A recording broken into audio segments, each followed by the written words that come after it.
your vision.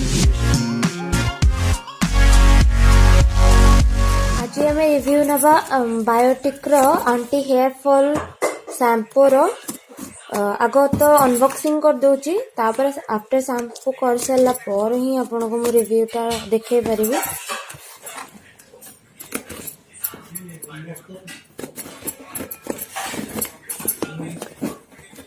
एटा गोटे आयुर्वेदिक शैम्पूटा आपण मैंने आपको यूज कला पर रिजल्ट जानवे। मोर एटा फर्स्ट टाइम तो मुझे सियोर नुहे कौन भल पड़ो न पड़ो। ए कौन कौन अच्छी देखीदे ए अच्छी नीम बाग माने हूँ कौन कि लिंब छेली अच्छी टिश्यू फ्लावर भृंगराज प्लांट दारू हल्दी रूट रिठा फ्रूट जहाँ भी सब अच्छी माने जोटा कि हेयर फॉल बेस्ट।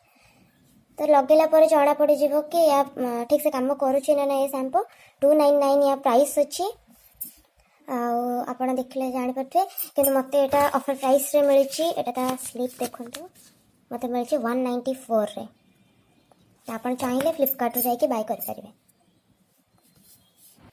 तो मैन्युफैक्चरिंग डेट तो 9/2020 अच्छी बेस्ट बिफोर 3 इयर्स देखिए आप तो आप 3 इयर पर्यंत या व्यवहार कर 3 इयर तो जीवनी एक्सपायर डेट 3 इयर। वीडियोटी हेल्पफुल थी किसी जिन जानीपारे जब आप मो भिडी भल लगी देन लाइक करूँ फ्रेंड मान सहित शेयर करूँ मो चैनल को सब्सक्राइब करूँ। Thanks for watching.